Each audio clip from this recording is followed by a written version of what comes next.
Operations Committee together, please. Will members present constitute a quorum. At all times, all conversation will be directed to the chairman. No interaction between anyone else. First, we'll begin with a prayer by Mayor Frank and the Pledge of Allegiance by Commissioner Wandell. Please stand. Thank you, Mr. Chairman. Father God, we thank you for the blessing of coming together tonight as a county. We so appreciate the blessings of this nation, and so many around the world don't have the freedoms that we have in this nation, from freedom of speech to religion to many other freedoms that have been enshrined in our Constitution. Father God, please use us to reflect you, to respect each other. We also tonight, Father, we remember so many that we have lost. We especially remember the deputy killed in the line of fire in Blount County. But we also have many people in our community that have also passed that we pause to remember tonight. Father, thank you for all the blessings you've given this county. And please forgive us, Father, for where we have fallen short. It's in your precious holy name we pray. Amen. Amen. Amen. Amen. And thank you, God, for grandchildren. Salute, pledge. I pledge allegiance to the flag of the United States of America and to the republic for which it stands, one nation, under God, indivisible, with liberty and justice for all. Thank you, Mayor, for the prayer. That's something I couldn't do without crying. First is the approval of agenda. Commissioner Yeager. I'd like to make a motion to move. First item on the law director's report, the resolution that ends in 1156, move it up to after 8, make it 8.5. Okay.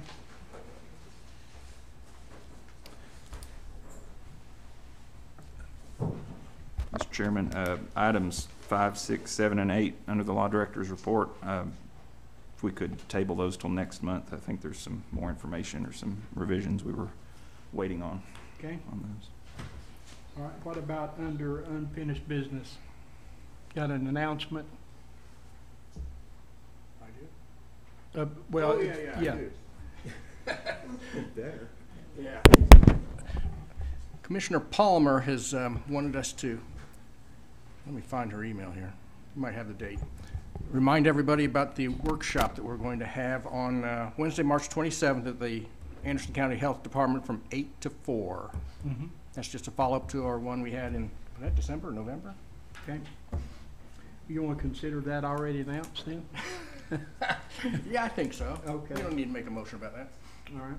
Anything else to be put under unfinished business? Thank you, Mr. Chairman. Could I just, under unfinished business, add a quick update on Brookstone Ridge from the Law Director? Okay.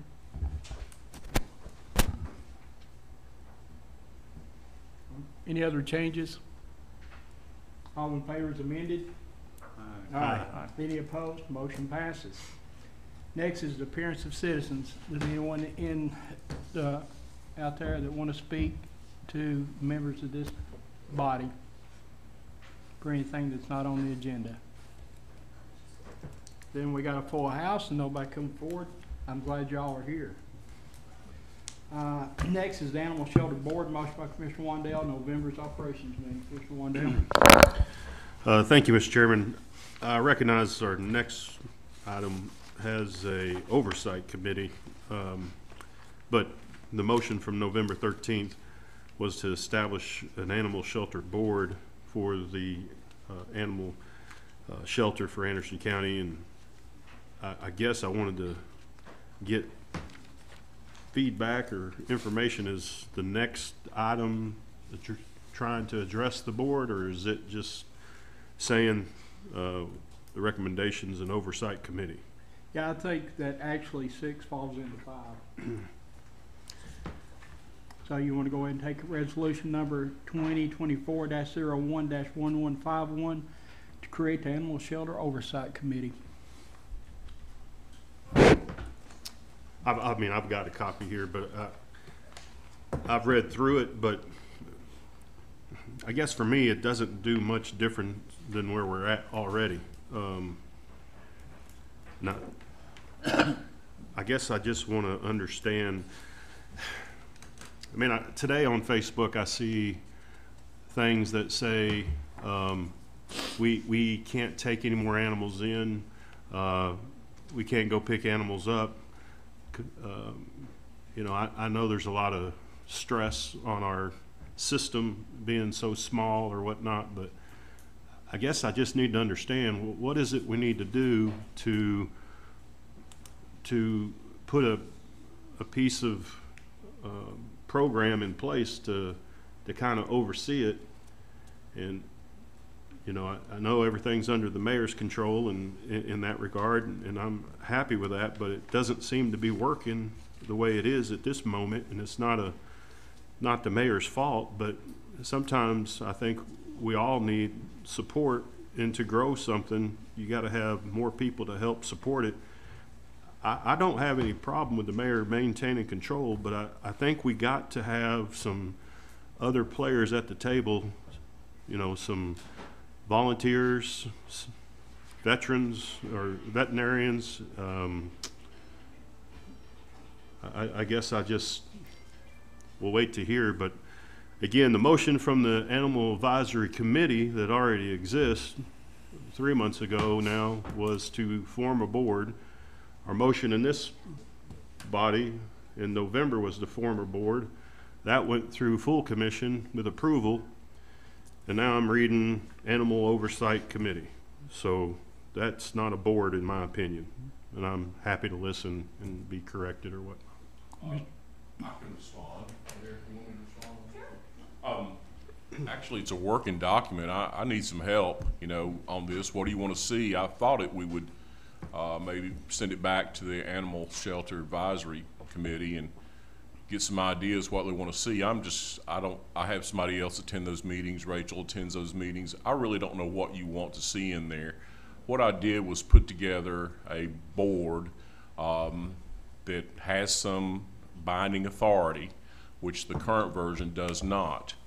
And I'd like to take it back, if you don't mind, Commissioner Wandell, to the get some input. I need input from everybody that's involved here, commissioners, the mayor. I hate just being tasked with a duty and nobody tell me what they really want to see. There's so many different areas that we could address there, and I'm willing to do it all for you. But I would like this to go back to committee, and I would like to run whatever they come up with. I'll put it down on paper. I'll run it back to the mayor, see what she wants to see, and then I'll bring it back to this committee, and y'all can amend it and massage it and get it to where you want to send it to county commission. But I do need some guidance on these issues like this.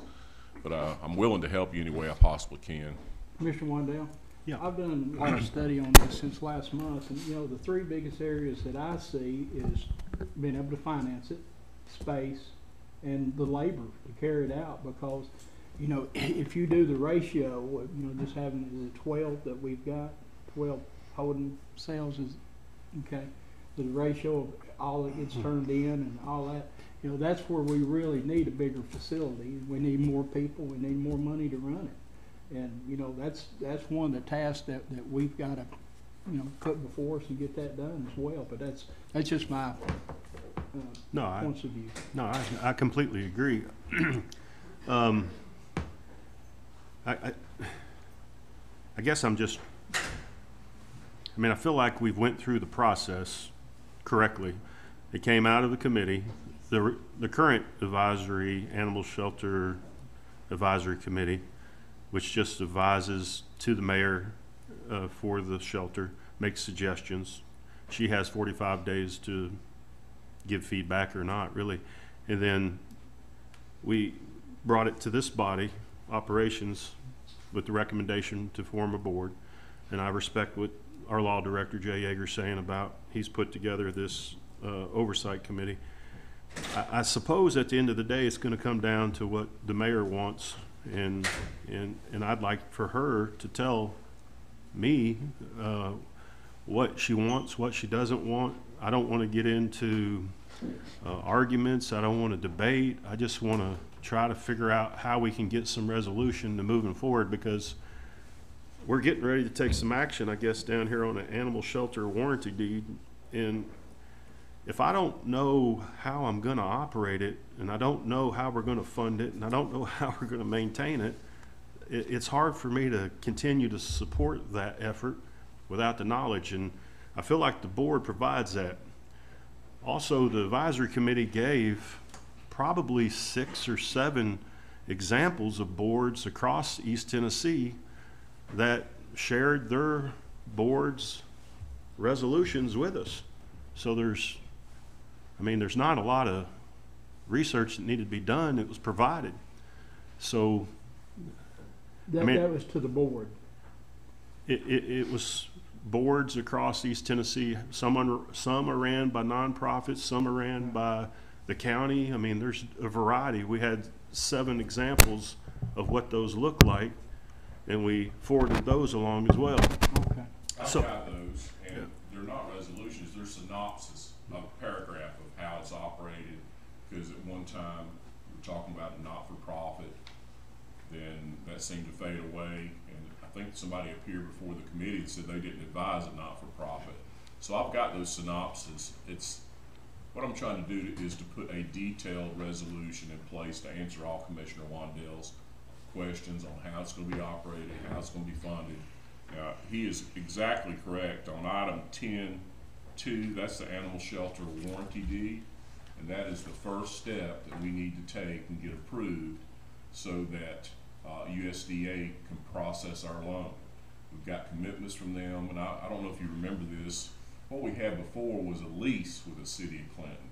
Well, USDA didn't want a lease. They came back and asked us to do a deed, a warranty deed, and the mayor was able to negotiate that with the mayor of the city of Clinton, and we put together a warranty deed. So that's a big step, because a lot of these questions have to do with space, and just like the 3 items you were talking about, we just need a new facility is what we need, and how we're going to operate it and how we're going to do it with the board. I'm willing to help, but I need people to tell me exactly what they'd like to see, instead of me just pulling this off the top of my head and doing the best I can that way. I need specifics, and I need everyone involved. I need the committee, the advisory committee, the mayor, all the commissioners. That helps me a lot, instead of bringing back different drafts and piecemealing it. But I'll try my best to accomplish this, but it's right now what you have before you is a binding authority, whereas the other one was just making recommendations, and that's the biggest change that I can possibly tell you about. So do we need to take and have a special call meeting with your synopsis of what you come up with the animal board and operations? Well, we don't need to have a special call meeting. I can meet with the mayor and get her thoughts about it, then I can bring you back a draft. But in the meantime, if anybody, any county commissioner's got ideas, then send them to me, please. We'll incorporate them and bring them back. I'd also like to meet with the committee, the advisory committee, get their thoughts on what they'd like to see, and get it all together, and then bring it here, and we can start vetting different provisions, and you can say this will work, this won't work, and we get through with that exercise, then we'll send something to county commission that we can get a majority vote on. But Okay. I'm glad to help. It's just I need a little bit of guidance. Mayor?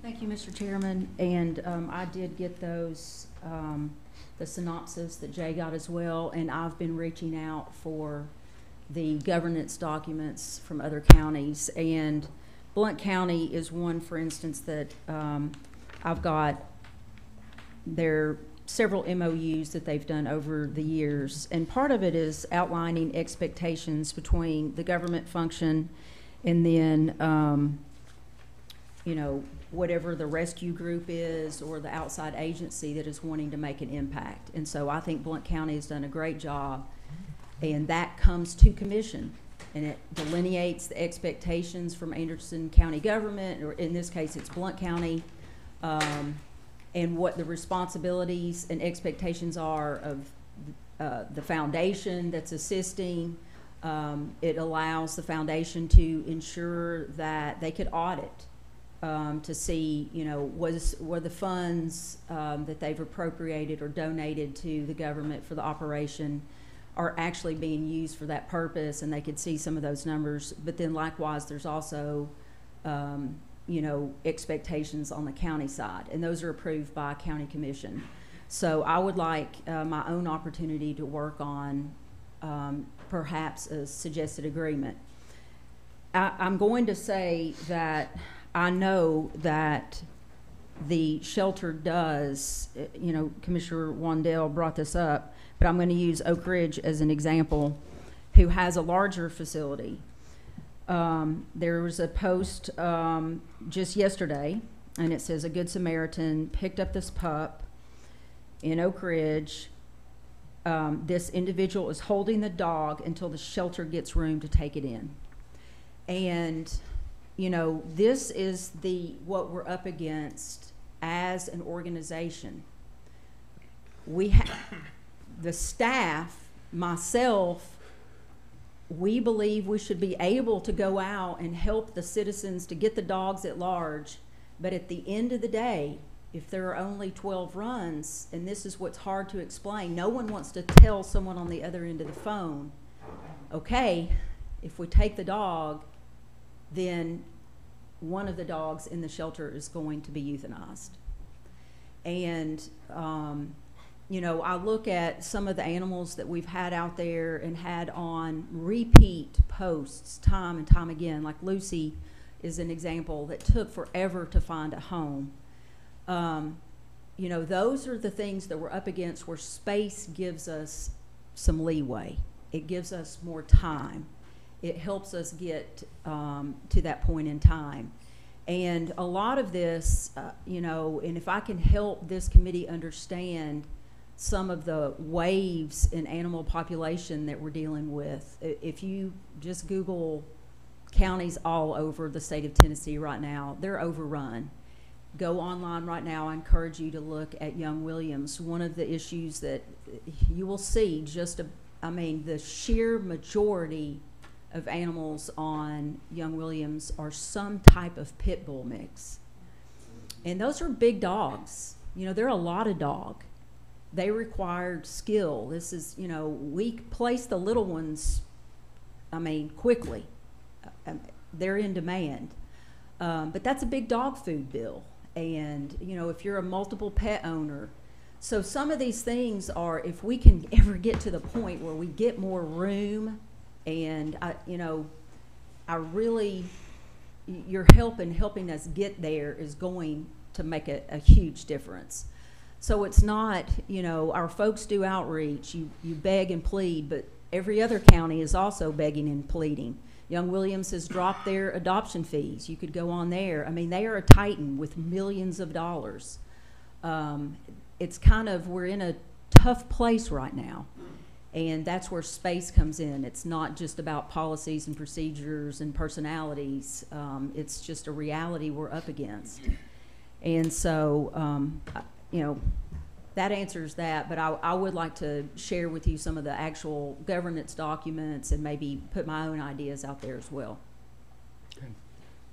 Thank you, Mr. Chairman. Mayor, I don't know what the timeline is to complete the new facility, but in the meantime, is there anything that stops us from getting some kind of temporary, like a Quonset hut, and just building some temporary runs just to have kind of an overflow, even if it's like for 9 months out of the year or something, even if it's not heated? But. Well, there is no sewer down at Blockhouse Valley, and I don't know if you've been able to go down there, but we get the sewer pumped a lot. It's also shared with the recycling center, and that whole area is just, I'm happy to meet you all down there, but if there were a way, I mean, I'm not really sure what you could do, because you have also requirements for sanitation and spraying and all of those things. So it's... So even for just like a shed or something that's kind of enclosed with some petitions, I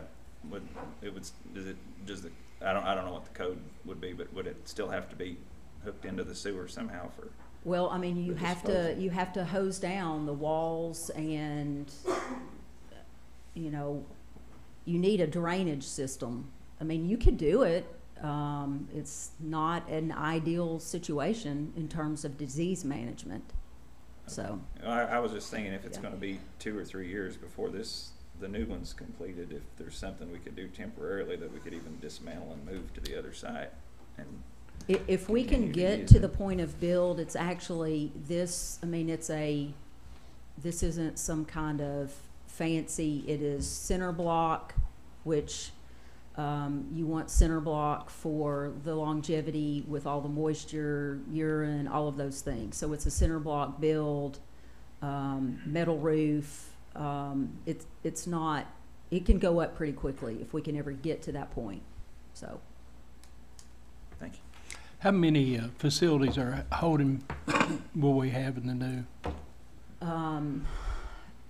I can't remember, I think it's 40. I'd have to look again at the plans. That's what I thought. Then we also have, you have some interior that are quarantined, so right off the intake, you would have quarantine for cats with separate air system, quarantine for dogs, then an inside area for like some of the smaller animals, and then also like if we, which has happened, if we get a pig or a small goat or something like that. For some reason, it's like 59 different, is what I remember. Looking at with the whole facility would be for everything you mentioned. And then once animals are in the adoptable mode, then up front, there's also a space for viewing, and when folks come in, you know, there's active dogs and cats that are on the front side as well, not just the runs that are in the design was actually designed also, you know, if Anderson County is 100,000 people in 25 years, it's designed where you just add another bank of runs. So it's not built for, you know, we're not trying to build it for 40 years from now. We're trying to build the guts, the center, the kitchen, the veterinary space, all that can accommodate that growth, and then you just put in the runs Right. if you get As that we grow. growth space. Yes. Mr. McCamey. Mayor, you said Young Williams had done away with their adoption fee. Could that possibly help in Anderson Or County? reduced it. They had reduced it. Damon and I met recently about coming to you with just some slight modification on the fee schedule. And then we also discussed maybe you giving him the authority, like for instance, if there are an overrun situation, maybe kittens could be, you know, reduced, you know, kind of at peak occupancy, if you will, allow for some specials or things like that. So, but he would need that authority from you all. Okay, also the spay and neuter program, we used to have certificates that we gave out, I think, but it didn't cover 100%. What would it take to increase that to where that we could give certificates that were 100% spay and neuter? I mean, you know, that's long term. That's not going to help this week or next week, but it's going to help in the future. yes. But I know that we used to have certificates that we paid $10 toward it, but then it cost $25 or something. I could work with Jay on that. I don't know. I think we could establish something. We would have to have probably an application process and determine the parameters of if we want it to be for all. I mean, I definitely think that is the way that we need to address the pet overpopulation. Right. And I know back when my mom and aunt ran an organization, their policy was it didn't matter if they drove a Mercedes or if they were in poverty. They wanted to see the animal spayed or neutered, and so they would do that voucher. Right. You know, if that's what it took to get the animal spayed or neutered. So Wow. with their foundation, that's how they handled it. I think we need to work on that and maybe reducing the adoption fee also. Okay. If you could get with Jay on that and find out what we need to do and bring that back to us. Okay. I don't think if we had 24 runs right now if we doubled what we have. And I remember I think we built that facility for $25,000. Yeah. And if I thought 25,000 would build that many more, I'd be all in favor of it, but I don't think it would help at this point. We're just being overrun. I mean, I'm like Josh, I see things on Facebook all the time about, problem dogs and people talking about having problems with dogs that are running loose, and we don't have a place to put them, but. I think we've almost, I've talked to Damon and the team about this, and other mayors in other counties. We've almost seen a regression. There's so much compassion for animals and love for dogs and cats that people have gotten into breeding instead of spaying and neutering. And I think it's out of love, but they're not thinking about the Long-term. what if, someone doesn't. And we're getting a lot of owner surrenders. I mean. What about reclaim fees? Don't we charge a fee for reclaiming an animal? Yes. I feel like that ought to be dropped. If a person wants to reclaim their animal, I think they ought to just be able to pick it up and take it back with them instead of holding it until they pay a certain fee. That might help some, but. And we can talk about that when we bring the fees or a new schedule. So it's currently $10 a day, and which is relatively low, but there is a cost to an animal running at large. Right.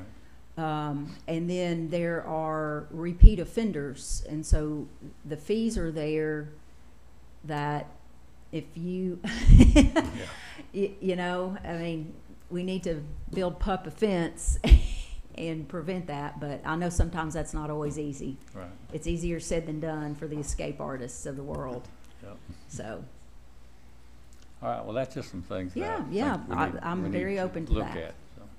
Thank you. thank you. Mr. Waddell? Thank you, Mr. Chairman. Mayor, first off, I would love to see your recommendation for a board or procedures, process, policies. I would love to see that. And I think you, in your capacity, are the one to provide that, for sure. I mean, that's your role. You oversee the shelter and all those kind of good things. I will say, as far as the Facebook post went, there was no negative comments to any personal attacks. What was sad, as you already pointed out, on the Oak Ridge post, I guess, is it's known in the county that there's no place to take the animals. It don't matter where you go, it sounds like now, even Oak Ridge. So let me ask you this. This oversight committee resolution that Jay presented us, are you for this the way it is presented, or you would still rather have time to go put one back? And I'm good with that.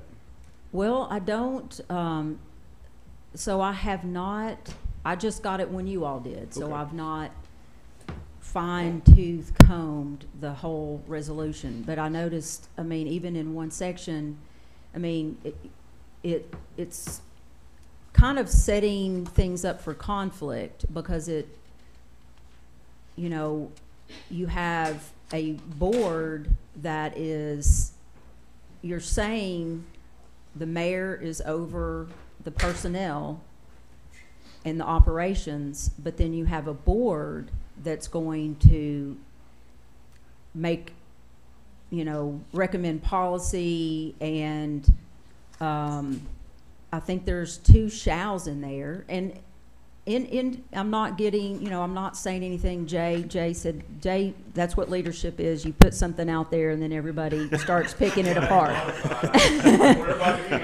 But it says their recommendations shall come to this body. And then it says this body shall be, a mediator. And I don't know that that's what commission wants to be in the position of doing. I know I don't want to be in that position of, at every month's meeting, we talk about shelter policy or shelter operations. And,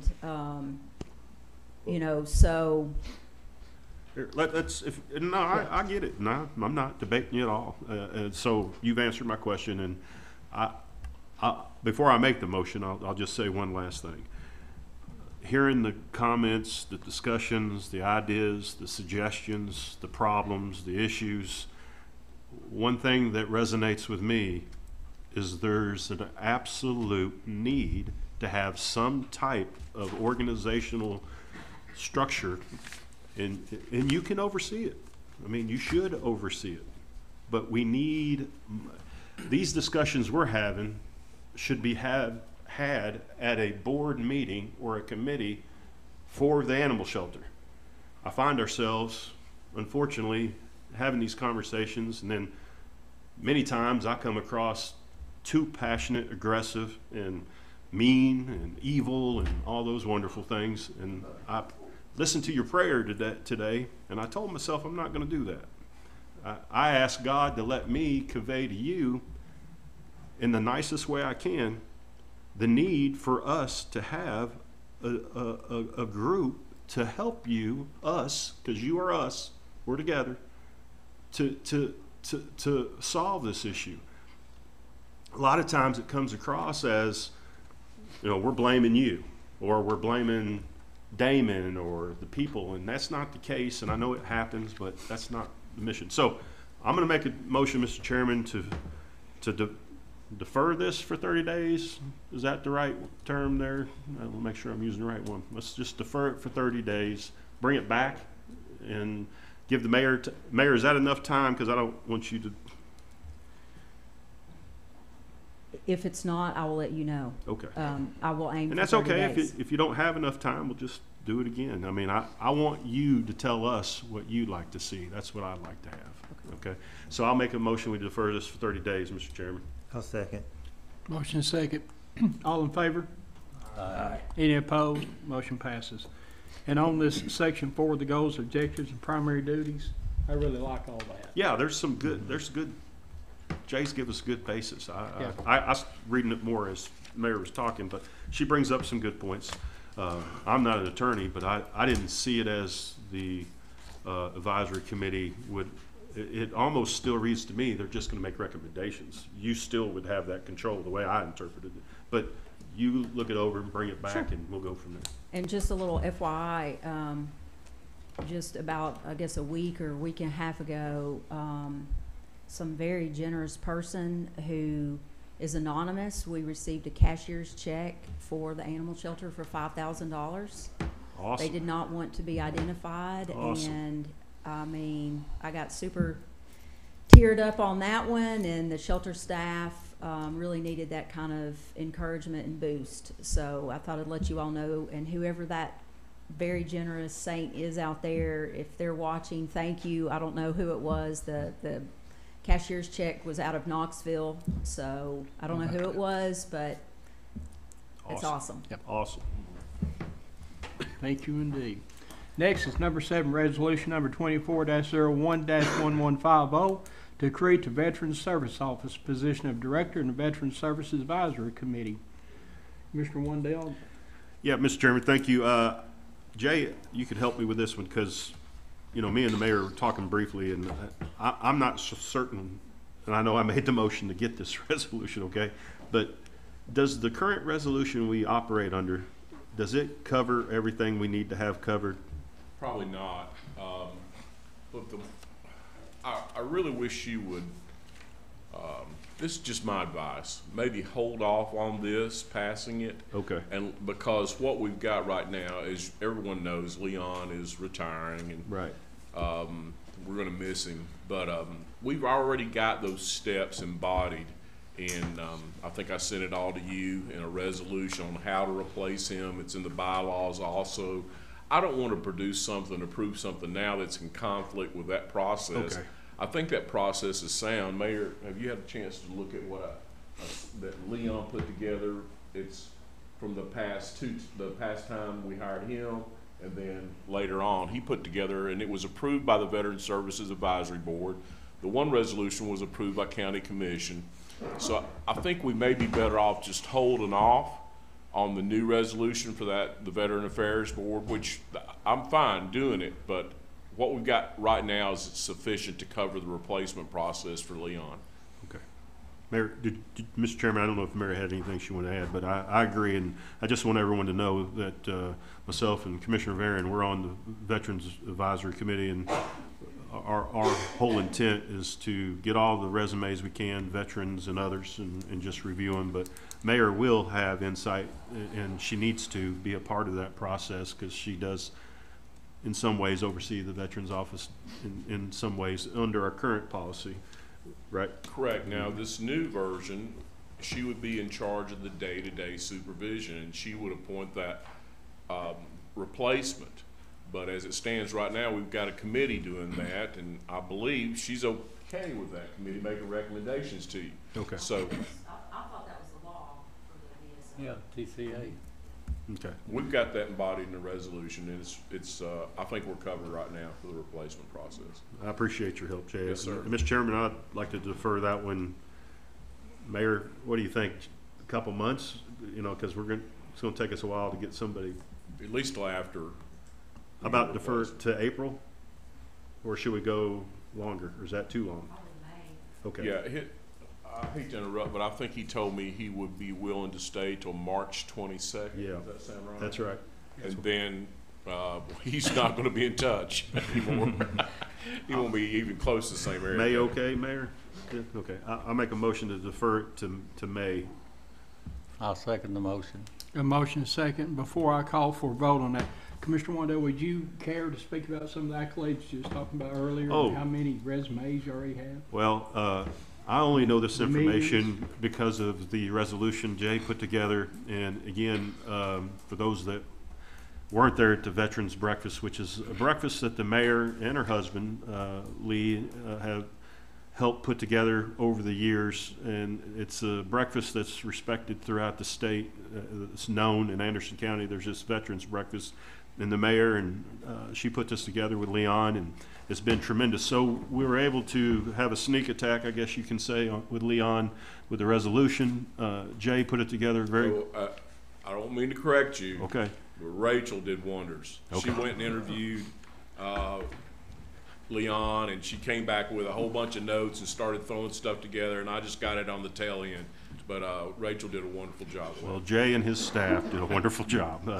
So I wanted the mayor to read it, but she wanted me to read it, so I did, and I appreciate it. So Leon Chiquette started with us, I believe, in 2007. In 2007, the revenue for the county from the VA was about $7 million, if I recall. And 21-22 is at $59 million. So he has been a tremendous asset to our county, to our veterans, and surrounding counties and surrounding states for that matter. And I can tell you, through Tennessee County Commissioners Association, Leon Chiquette is looked upon as the leader in the whole state. When he's the guy that everybody wants to know, how did you find him? How does he do all this? And I just, you know, and since I've been on commission in 2006, he's been one of the best things that we've done as far as I'm concerned as a county. So yes, we appreciate him, and we look for trying to fill his shoes, but not going to happen. But we'll get somebody in those shoes to start growing in them.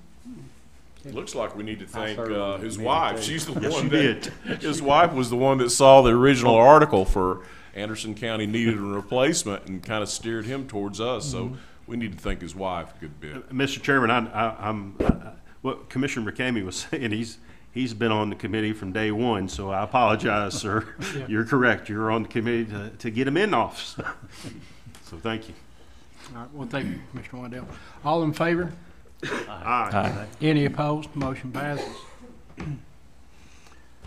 Next is number 8, to proceed with TCA 6-58-101 for the 20-year growth plan required by the state. And Commissioner Wandell and Commissioner McCamey was part of the last one that was in 2009. So thanks to Tim Shelton, he gives us a copy of the present one. I think it's 50 some odd pages. Commissioner Wandell. Yes, sir. Thank you, Mr. Chairman. I appreciate you sharing this information. As the mayor and I guess Jay knows, we have a copy. You know, we meet that requirement to have a 20-year growth plan. I don't know what this body or the mayor would like to do as far as maybe looking at it again. I know there was a committee that was called the Anderson County Coordinating Committee back when this was established, Mayor. If we want to try to reestablish that, to look at a future growth plan, but this one's good supposedly for 20 years, and it was in 2009, so we're still in good standing as I see it. I think Jay was gonna look up, I know that, I think the General Assembly changed that law last year. It's been a couple of years. Couple of years, okay. You want to talk? Yeah, if you don't care to talk on that, then I think can talk you're on right it. on it. Right now, we don't have a petition for any of the municipalities to expand, and it's quite different than it was when we tackled this issue back starting in '98, and we didn't resolve that till November 20th of 2006, and we went to the administrative law judge twice. It was a long, drawn-out process, but the law now has changed to where cities cannot annex by ordinance. That's where they just had the free rein to pass the city council, go through and say, we want this property. So Clinton came in and said, we want from the bridge to the interstate. They could do that. Now, there's no ordinance provision. You can only annex by resolution, which requires consent of the contiguous landowners to the annexation, or by referendum. So that slowed down a lot of this rampant annexation we had. We had problems in Norris and Clinton, and remember the threat we had of Oak Ridge crossing over to Bull Run side, and that seems to have gone away. Now, there's no municipality petitioning the county and the county mayor to start with the process of annexation and review of that. We can go back and look at the urban growth boundaries, the planned growth boundaries, the rural areas, and the concentrated and centralized retail districts if we want to start that process. But remember, that requires consent of all the mayors and city councils. Everybody's got to get involved, and that's how we got in this huge mess before starting in '98, '99. We can do that, but right now we don't have it. There is no specific provision, although people refer to it as a 20-year growth plan, that it's mandatory. My belief is that we just need to sit back and wait till somebody, a municipality petitions us. Now, if you do want to go back and say, hey, these are some of the areas we want to look at, then we're talking about getting everybody to sign off, and I don't know if you've ever seen it in my office, but I've got 2 huge poster boards with signatures signed on up and down both sides. Those were the mayors, the participants in the committee, the coordinating committee, and it was a quite long process. Then we did a master settlement agreement. That, I believe that was on our website for a long time. That controlled the annexation with Clinton and Norris around the interstate and Rogers Group and all that. Mayor, am I hitting on the high points for you? Yeah, and Anything else? no, the only other thing I was going to say is, Commissioner, we could do some type of comprehensive planning for growth if you all want to look at something like that. So I can't remember when the last time we had done a land use plan. I think that was a comprehensive land use plan in '82. It was revised in 1992. And then the Planning Commission, working with the East Tennessee Development District, did a new land use plan that I believe was finalized in 2018. So we could build on that 2018. I know Chairman Isabel could talk to Planning Commission. They've been meeting the first Tuesday of every month, really wrestling with the zoning resolution and some of these issues related to the growth taking place in the county. On a statewide basis and in Anderson County, affordable housing is a big issue, but then you also bump up against some of the farmland and people not wanting growth. So there are some things to be looked at if we wanted to embark on that. I'm happy to work with the Planning Commission and see what we could organize. We're actually going to take that up tomorrow night because we've got a developer that wants to build, how many, 200 homes? Something like that, Yeah, and of course, you know, the people in the area don't want to see that much congestion. they're not against the growth, but more, bigger lots or something like that. So we're gonna have an in-depth conversation about that tomorrow night. I had just come across that old law, and that's the reason I asked the question if we had a 20-year plan, and we obviously do, and then this 2018 land use is pretty interesting. So I'm covered, I guess you could say. Okay. I was just making sure we're okay with the state, and In not compliance that with we the law. weren't, but I was just wondering, and I'm happy to help in any way. If you'd like to, bring that back up, I'd support it, but I'd leave that to your discretion, Mayor. If that's something you want us to do, I'd be in favor of it. I think that's a good step, working with the planning commission. At least we can tell if we need to reconvene the coordinating committee. Commissioner Palmer, when she was setting up the strategic planning workshop, I had a bunch of materials. I had the documents that the mayor referenced in my office, the land use plans, and I copied all that. I don't know if she handed it out or even mentioned it, but I've got all that set aside if anybody needs copies. And some of them are quite old, kind of funny reading them from 82 and 92 to now. But most of it was done by Midge Jessman. But the remarkable thing of that, she mentioned she'd done some numbers on the jail. And when we started looking at expansion of the jail in 2012, she was within 20 beds of her estimate. That's how accurate she was. So East Tennessee Development District does a good job. She was right on point there, and we've got some of these old documents if we need to compare them and look at something in the future. But I think the Planning Commission is a perfect place to start, and then they can tell us if they need to reconvene the coordinating committee. Sounds Thank good. I'll bring that up tomorrow night. Mr. Chairman, well, I thought yours. No. Okay, sorry. Anything else on this? No, thank you, Mr. Chairman. I appreciate it. All right, we'll move on to 8.5. Resolution number 24-02-1156. Yes, can I speak on this? Yes. Thank you, Commissioner Allen. Mr. Chairman, and this commission. I bring this resolution, Mr. Chairman, as a way to promote the general welfare and of our local community when it comes to children. It's designed to really, help this community, focus on our children. And as you know, Mr. Chairman, we do have a resolution that this Anderson County promotes the pro-life issues. So we have that resolution where this is a pro-life community. This resolution, it just promotes Anderson County as a safe place for children. What is acceptable about that?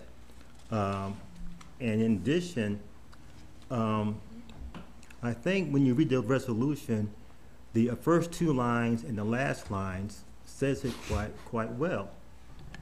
Whereas children are our greatest treasure and our most valuable population. I think that's a great start. And as you know, I pulled the resolution last year out of deference and concern for one of our commissioners. And I took the advice and ideas from this, person and really did redo a lot of it sincerely. So the first two lines says, children are our greatest treasure and our most valuable population, and protecting the innocence of children should be of concern for all adults. That's the first two lines of this resolution. It's not targeting anyone. It's just talking about how we should protect children. And when you get to the last line, this resolution establishes Anderson County as a safe place for children.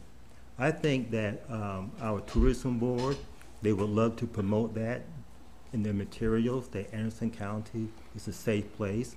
It doesn't mean that we're targeting and saying that someone thinks that Anderson County isn't a safe place, but it's just a resolution to establish this county as a safe place for children. So you can read the rest of the body of it, but the first two lines and the second to the last line kind of sandwiches things together for us. Do we have a motion to accept the resolution?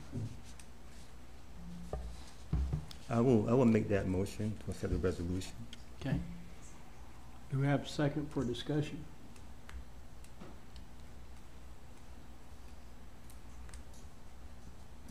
I'll make the second for discussion and pass the gavel. I have a motion by Commissioner Allen, seconded by Chairman Isbell. Do we have any discussion? Yes. Commissioner McCamey. There's a section in there that says no county employee can provide certain books or materials. And that's, I assume that's targeting our county employees, our librarians. That's in conflict with state law. I mean, I don't think, you know, that's going above what the state law says. The state law already governs what is pornography and obscene and all this. And there's nobody to police that. If we pass a resolution, are we the ones then that have to enforce that? You know, I'm not police, and I don't know what somebody might think was obscene or pornographic, and the next person sitting over the next aisle may not think, you know, so I don't see us, there's nobody to police it. And I think it would be in conflict with our library board and our state law, TCA. I have no problem with saying that Anderson County is a safe place for children, but at the same time, if we don't have anybody to police it, that resolution, with that in the resolution, it makes it where I can't support it, because like I said, there's nobody to police it. And then you're going to have an influx of people coming in and saying, well, the librarian did this or the librarian did that, and I just can't go along with it. Mr. J, how are resolutions enforced? Can you address that? Well, this one doesn't have a punitive mechanism in it. It doesn't say county commission, it just has mandates here, and after the now therefore be it resolved, section 1, Anderson County, its officials, employees will not procure, purchase, display, provide. Section 2 is fine. Anderson County is committed to protecting the innocence of children. 3, no Anderson County staff members or resources shall be allocated to activities, programs, events, content, or institutions that support, normalize, or encouraging sexualization of children and youth. Then 4, no Anderson County staff members or resources shall be allocated to activities, programs, events, content, or institutions in violation of state statute.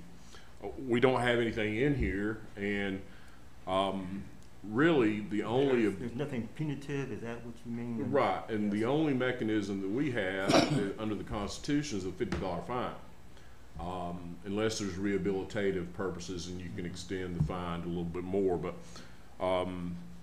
the $50 fine would have to be issued, be approved by county commission. I think you can have your sheriff's office serve that, but I really don't know. Are these people subject? Would you want them to be subject to a fine if they violate this, or termination? Or I'll be glad to, you know, make amendments for you if you see something there that you would like to change. How about you, Mr. McCamey? Well, Commissioner Palmer brought up a good point today.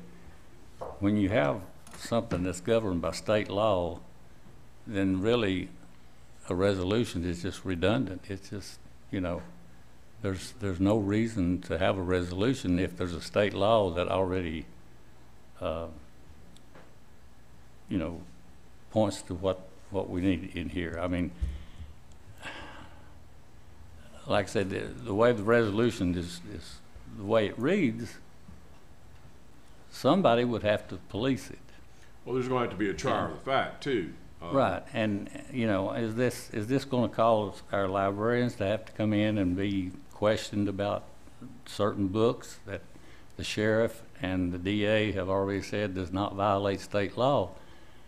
And, you know, who's to say that it does if those two say it doesn't, you know?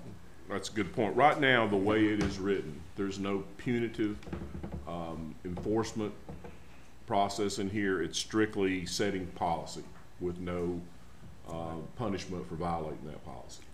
Well, I wouldn't have a problem with it if it says, you know, as long as it says in accordance with state law. Well, I think if we do that, he cited the statutes here he's concerned about. But what we found out at the library board level is they're extremely subjective, subject to interpretation. What I may see as pornography is different than what you or anybody else may see, and certainly Right. different from the Supreme Court of the United States. They can't even hammer it down. It's really hard. And as I've said at many of these library board meetings, really there's a certain aspect of this, it's all about parenting. And that's where it needs to be. But right now, there's no punishment or no process in here. I would take it the way it's written as a violation of policy. So this is different than a non-binding resolution that we passed. And not, I'm sorry, I help mean, me. when we make like something's like Commissioner Waddell Day or whatever, you know, when we pass something that.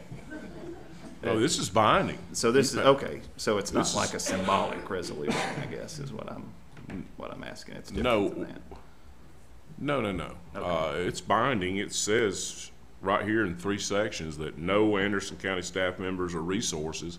Sounds like to me that staff members can't do some of these prohibitive things, and resources such as county funds can't be used in violation of these statutes. But I do cite statutes almost in every resolution that is our enabling authority.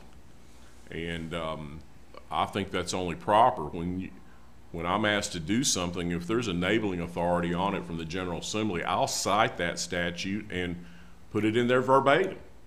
And that's exactly what you saw when we started doing the human resources, the IT, and the tourism one. I cited a statute that said that the mayor had the ability to appoint these department heads. I had 3 county commissioners want it in all 3 of those. I amended it because that was the state law on point. So you'll see me, so when I write a resolution, if I can find enabling authority in Tennessee Code Annotated or in the Constitution, I'll cite those provisions. I think that's only proper that they should be in there. And those are verbatim. I'm not going to paraphrase them, but back to your point about what Commissioner Palmer said, we, for the most part, will always put enabling authority in a statute. That's what I'm asking though. Is this going above and beyond state law, TCA? But Does it? that's the problem. You're citing here three or four statutes that are criminal, okay? That are very subjective, that can only be enforced by law enforcement. Chapter 39 is a criminal, Title 39 is a criminal law title. The entire title through there is criminal law. That can only be enforced by a law enforcement authority, like the sheriff's office, the police department, the DA. Okay, he's got in here in conflict with those to include but not limited those statutes. We would, in order to enforce that on a criminal side, if they actually did violate these statutes, that would have to be done by the sheriff's office and the DA. So I'm coming to the conclusion that these are policy statements as they stand right now. If Commissioner Allen wanted me to work with the DA and the sheriff's office, I'd talk to him about this to see, but at that point you're getting into a conflict analysis on it, and you're also getting into a situation to where you've got the DA and the sheriff has issued opinions that say that, now again, on the facts and circumstances presented to them, not a broad look at it. They were looking at 3 individual books. They said didn't violate. So they would have to take these actions and say, are they criminal? I doubt they would say that. I honestly doubt, I don't see any basis for that. But, you know, the way I see it now, it's a policy statement that's unenforceable. It doesn't have a provision in it that allows enforcement right now. And if there's any enforcement mechanism for county employees, that needs to be embodied in the personnel policy. And that way there's a complaint procedure, there's a whole process you go through, but that would need to be adopted as an actual county personnel policy and put in the handbook. Commissioner Barron? Yes, we've learned a lot of law in the past year about library books and stuff like that. When can we get off of this and get back to regular business? I mean, this has caused so much upheaval in our community.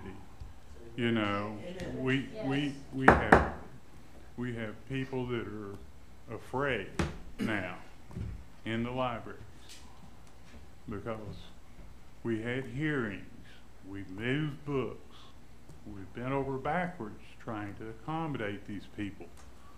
But there comes a time whenever you say enough is enough. I mean, we've been going over this for a whole year. I've spent more time on this than any other subject that we've dealt with in county commission. And that's not right. And all it's done is tear our community apart. You know, it's made for almost an unsafe workplace for some of our employees. You know, all these people calling names, demons and devil and whatever. Well, I'm not a demon, I'm not a devil. I'm a moral person. And that hurts. You know, I don't know how the people in the library stand it. You know, myself, I would feel that they've got reason to file complaints because it's not a good workplace environment anymore. So why don't we quash this and move on and don't bring it up anymore, because we've got a library board, we've been through everything, we've been through the law. Let's just try to get along. Commissioner Yeager? Mr. Temporary Chairman, I call the question, please. I need a second, and it's a 2/3 vote. Do we have a second? I'll say. Call the question. Got a motion and a second to call the question. All those in favor of calling the question say aye. Aye. Any opposed? All right.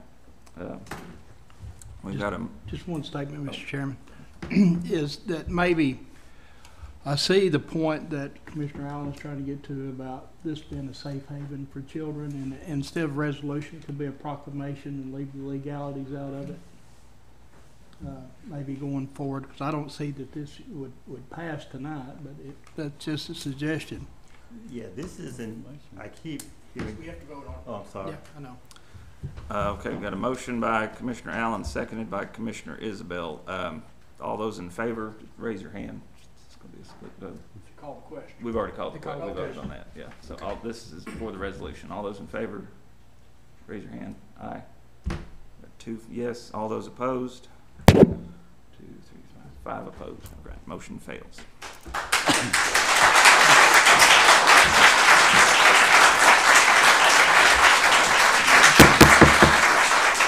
All right, we'll move on to the mayor's report.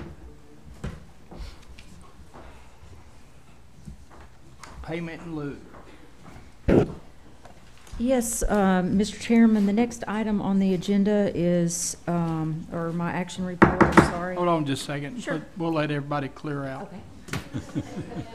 I mean, you're invited to stay, really. But thank you all for coming, because it really does this committee good to see so many people here. Yep. Thank you. Thank you, thank you.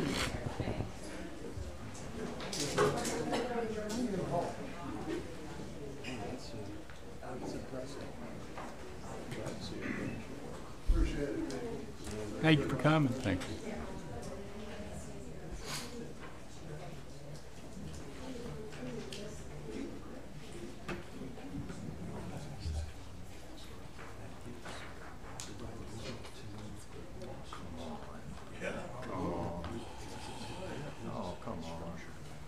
What was the technical term for this, Phil? I called the question, you mean that? No, I mean, By the chairman, it is a point of general privilege. that's it, yes. I have to remember that. To allow the Crowd Crowd move to- out, yeah. Okay. Commissioner McCamey, we're learning all about, we're all going to be parliamentarians in about 6 more months.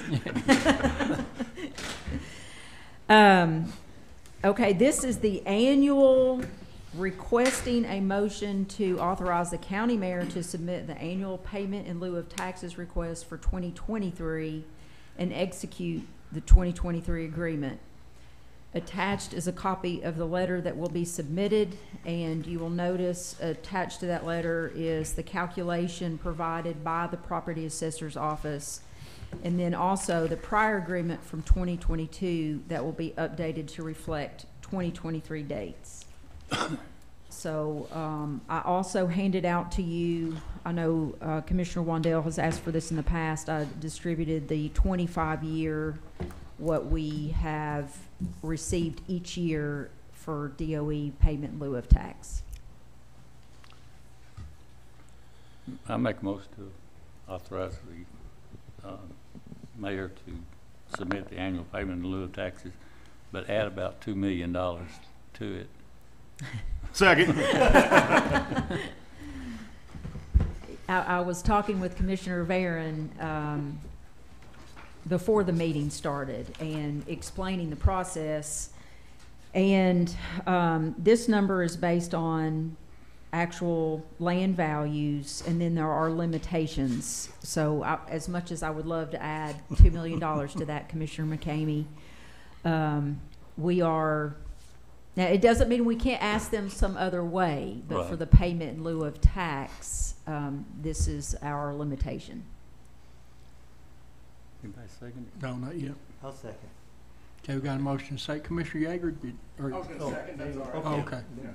Mayor, do you remember the year that we got 15 million and it was supposed to do us for 10 years? I have heard tell of it. And bought the, Well, I So know- that's how we bought the Jolly Building, Yeah, correct? that's how we bought the Jolly Building next door. They gave us 1.5 million per year, and they said this has to do you for 10 years. And I don't remember what year that was. I was on commission when we did that. I never will forget Carlos Phillips. We spent over probably 5 or 6 million to, rather than raise taxes, you know, going to the school system and all that. And he said, I want to take what's left of our buyout money from DOE and purchase that building. He said, I want something that I can see and put my hands on, and I never will forget that, but I don't remember what year that was. I think it was 1989, Was it 89? I think. But it, back then it was 1.5 million a year. Now it's just a little over 600,000. So, Well, I can't speak to that, but I mean, the language you just used about a buyout, I don't know if that was some kind of negotiation. I do know that I could go back and look in the records. I know that County Executive Dave Bowling did a lot of flying to Washington, D.C. to try to work out that agreement.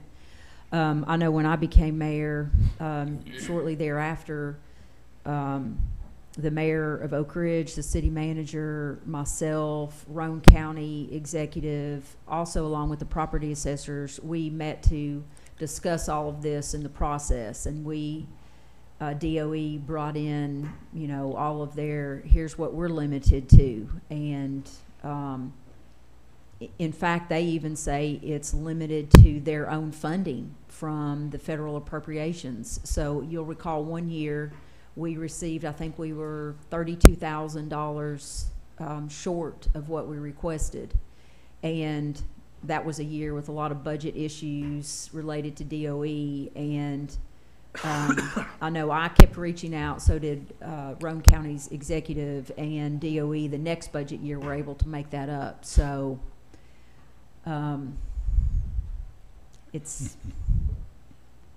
Whatever you want me to do, I will try to do.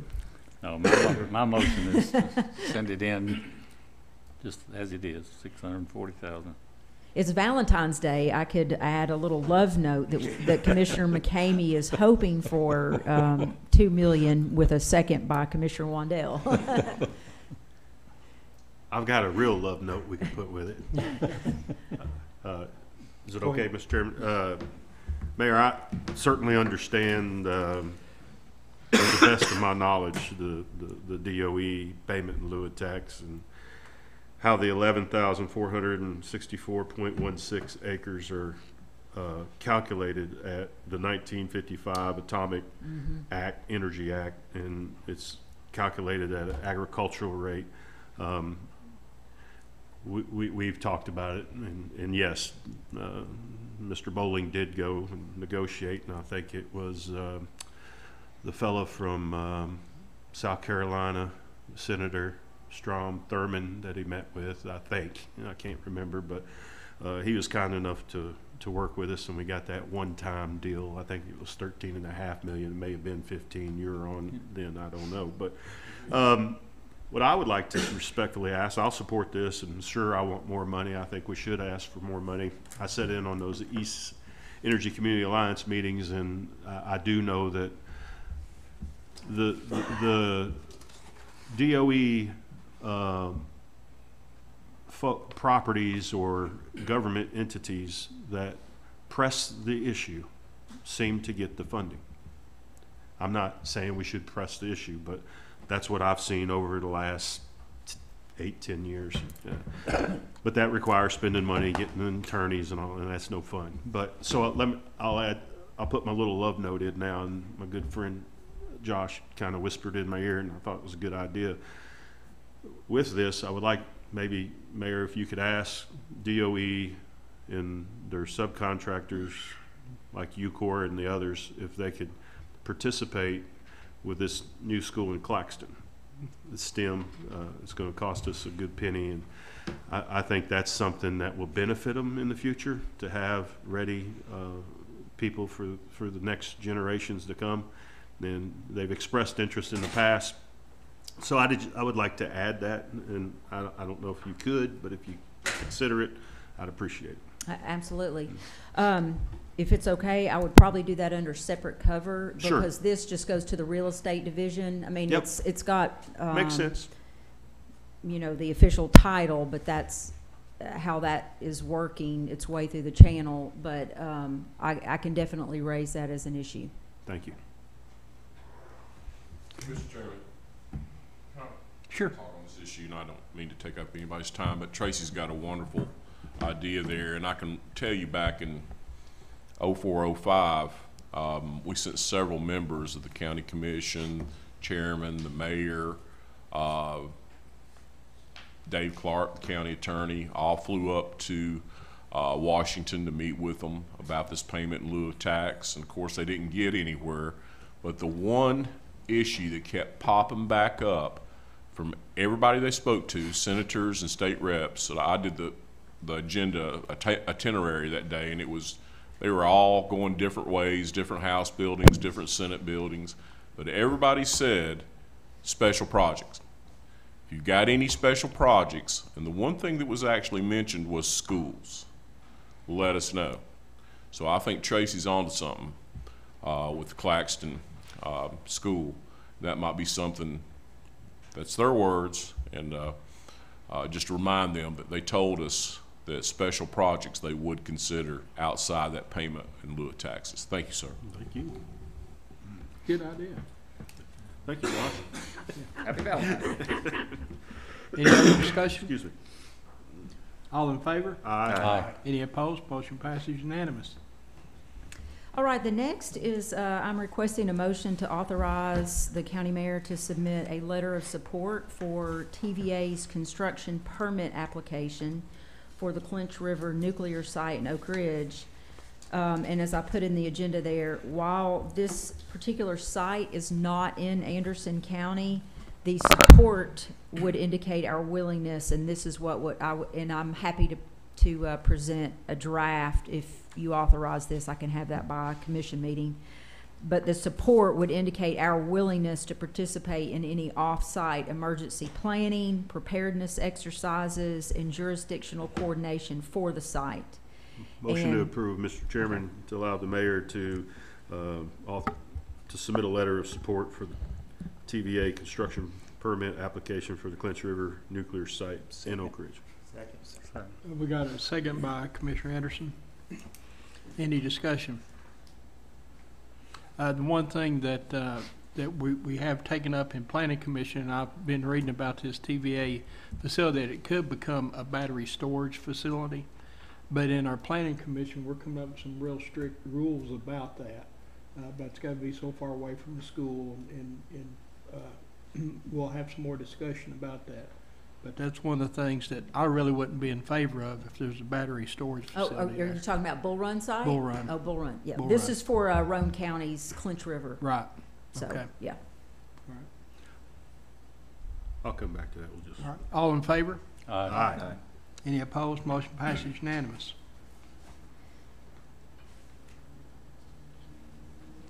That's all I have. Anything else? But so what was you mentioning on the batteries? I was just curious. Well, it was just because it was talking about TVA, and I didn't put it, I took advantage of that instead of putting it. Is there some discussion about if there is batteries proposed at Bull Run to not allow it? Well, we have got a proposal in the Planning Commission that deals with battery storage facilities inside the county. It's got to be so far away from the school and all this other because of the potential hazard.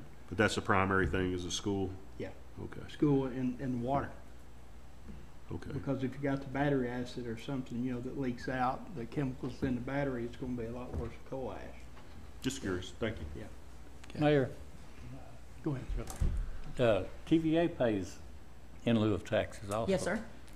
Do we need to write anything to them, you know, No. requesting any more, or, you know, we've been home to the Bull Run steam plant for many years over there, and I think they ought to give us some money toward the new school.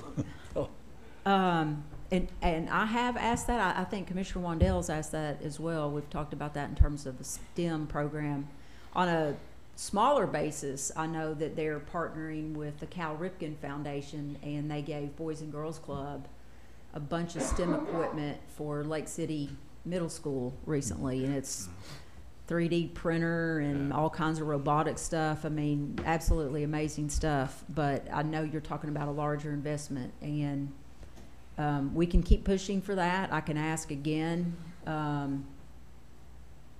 The payment in lieu of, if you all are interested, I can ask someone from TVA to come explain it.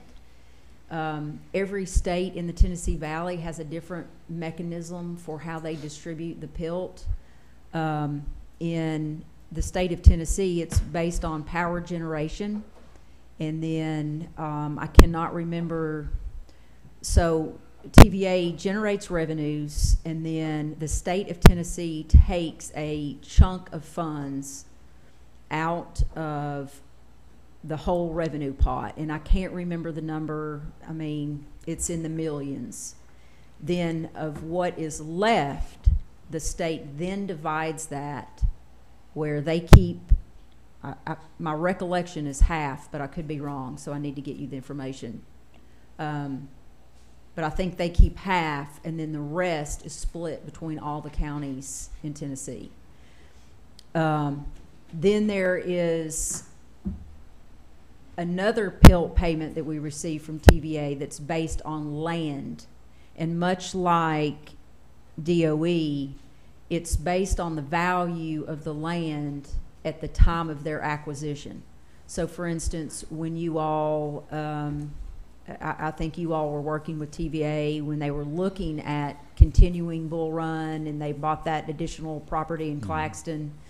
The year that they take ownership of that property, whatever the value was, it's locked in, and from here, you know, to eternity, that's the amount that they pay. I mean, it you know, it varies according to our tax rate, but the value always stays the same. And so for the most part, you know, if you're a growing county, then you're kind of out of luck in terms of anything other than your tax rate increasing. But if, you know, if the value of the property goes down, then you're locked in at that, you know, higher value. Right. Some states, and this is something that I've kind of mentioned a couple of times, and everybody tells me to shut up and stop talking and go away. Some states, the local governments actually receive, it's equally distributed between all the locals, and the state retains nothing from the PILT. But the issue there is the payment in lieu of in Tennessee funds several different organizations. And so you have kind of built a payment in lieu of where you've got natural lobbyists built in that don't ever want to see the formula changed. I would love, you know, I'm an advocate for local government. I would love to see the formula changed. But anyhow. Right now, I look behind and nobody's coming with me. Mr. Chairman, and I won't talk long, but Oak Ridge wanted to annex Claxton because of the construction project when they put the scrubbers in. It was a $300 million project. It wasn't about the roads or picking up the dead animals or none of that. And there's a mechanism in the state when money's spent at a TVA facility, that there's a percentage that is used that goes back to that municipality or county. In our case, it was a county. And Mayor, we're at the same point now, and I've asked TVA to give us some kind of guidance on what the overall projected cost is of decommissioning Bull Run, and I haven't seen anything to date. It shut down producing in December of '23, and I guess I'm just concerned with the process, because Commissioner Chairman Isabel probably knows when you shut down a plant, there's a lot of things you got to take care of, and there's a lot of elements in the plant Ongoing. that has to be taken care of. So I guess what I'm saying, Mayor, would it be helpful if we allowed you to write a letter to TVA to give us some kind of update on the status of Bull Run in terms of how they see the decommissioning and going forward? Making no accusations or no claims, but I think they owe that to us. I think they should tell us what the scope of work looks like, what the cost looks like, because we will be entitled to those funds, a certain percentage of them. Yeah, you're absolutely correct, and I completely forgot about that. I know when they did, you know, they were moving the transmission lines across the river, I asked if that triggered that additional payment for us for an active construction project, and that particular one did not. With Oak Ridge. But I don't know if Oak Ridge is the recipient, but I'd say they are. But It's $92 million. yes, and then also we do, if you have asset generation in your county, you do get extra PILT payment as well. So you not only get the share of revenues, and then you get the property tax value as a payment in lieu of, but then you also get for having an asset in your community. So if they demolish it and there's nothing there, then we're not going to get anything because there's no asset there. Right. So, but yeah, I'm happy to do that. Commissioner, The motion. well, I saw Commissioner Allen with his hand up. Yeah, I had a question. Thank you. Ms. Mayor, this DOE PILT has been a bone of contention in Oak Ridge for a very, very long time. I mean, we've always debated that issue. You know, how can it be changed? I'm looking at the assessment rate, the 25%. Does that ever change? Can that be negotiated? Not now, but maybe 25.5%, 26%. Why is that rate stuck there? So that's the agricultural condition which the property, so that's that rate. Pardon? State law. Yeah, If state law? so, It's actually comes off a constitutional provision, then there's a statute that comes off that. So, now what Johnny, Mr. Alley does is, and when we do another reappraisal, that number's likely gonna change because of everything that's been happening in the county, but they also have to produce, land sales to back up our value I mean, that can change, but Yeah, I that guess. percentage I see. is, if we want to, you know, if we want to go to DC and argue and, you know, revisit, as Commissioner Wandell said, the Atomic Energy Act, that's the source of where, Whereas, yeah. okay. Yeah. So DOE says, this is our authority, and this, I mean, when we all were having our meetings, I mean, you can imagine they were pretty robust. They're saying, here's what our limits are. Mhm. Here's what, you know, the Atomic Energy Act says, and, Yeah. Could we not rezone that property commercial? Get 40%? That's a So, great idea, right? that's exactly what, so, and without revealing what my elected counterparts are saying, that was exactly their argument, you know, especially in high 40% growth. instead of 25. Yeah, yep. That gives back to close to that 1.5 million that we used to get. Mr. Chairman, if you would allow me, I'd like to, I know it's not on the agenda, and I apologize, but the discussion kind of led to this, but I'd like to make a motion to allow the mayor to draft a letter to TVA in regards to Bull Run steam plant, scope of work and future, and let her draft it the way she likes to see, read it. But I'd like to get all that information on the projected cost and timelines, operational, and all that kind of good stuff. Second the motion. Okay, we got motion and second by Commissioner McCamey. This brings me to a point that we discussed in the Rules Committee today about not allowing anything that's not been put on the agenda. So we're to add it to new business, yes. Okay, and that would require 2/3 vote. But that hadn't been passed by full commission yet, so. So in that, and I appreciate you TVA is on the- educating me, on so the is, Agenda. do we, It's a gray area. does a commissioner have to add that onto new business before the meeting starts, or can you add it at any time? You can add it any time. Okay, But it okay. requires And then you 2/3. gotta have two, okay. Yes. That's good. TVA is on the agenda already. Good point, Why, Mr. you know, Parliamentarian. Well, the Rules Committee discussion hadn't made full commission yet, so we're gonna allow this, so. I mean, and that was the point I was trying to make today, is some really good things come out, you know, when you get here, and I like to do this more of a roundtable discussion, instead of, you know, you can only talk to me and then I'd talk to that person, because this is committee. Yeah. You know, we're a down-home, great community county. Yep. And that's how we get things done, is this roundtable, you know, discussion. But we got a first and a second. Any other discussion? I think this will be unanimous anyway. So all in favor? Aye. Aye. Motion passes unanimous. Thank you. Okay. Does anybody need a break? No, we're almost through. You need one? All right, let's make it quick. Well, 9 minutes. 40 now, the odometer.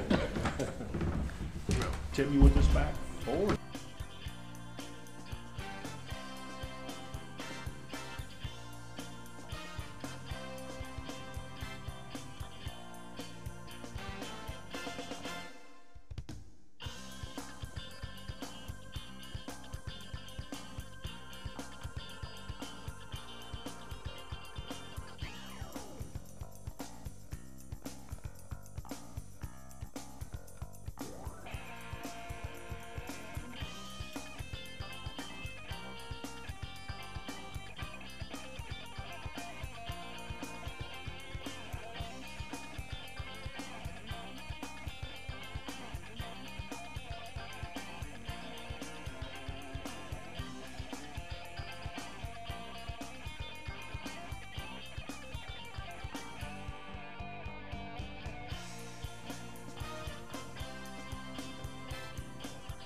call us back in session. Law Director's report. Hey, thank you, Mr. Chairman. I've got a couple things for you. We've got item 1 handled. Item 2 is the animal shelter warranty deed. I spoke about that earlier. That's required by USDA for us to get moving on the loan. They've approved it. City of Clinton's approved it. City of Clinton actually went out and got a survey for us. We were just having to do it with map and parcel, so we appreciate that. But I'd like approval to get that done, and thanks for the mayor. I thought they were really going to hold us up, and they came out with a really fair deal on that property. So I need to get that approved, and the mayor will get it executed. So moved, Mr. Chairman. Got a motion by Commissioner McCamey, second by Commissioner Barron. Any discussion? All in favor? Aye. Any opposed? Motion passes unanimous. And I want to say thank you to the City of Clinton for Yes. working with that. Okay, item 3 is Indo bankruptcy settlement. I don't know if anybody heard me talk about this at budget. I actually sent it through both committees, the operations committee and the budget committee, and the reason why is they gave us a hard deadline of 4:00 p.m. Eastern Standard Time on the 22nd, the day of our county commission meeting. It's got to be in that day. So I wanted all 16 county commissioners to take a look at it, see what you thought, maybe I got a unanimous vote at budget.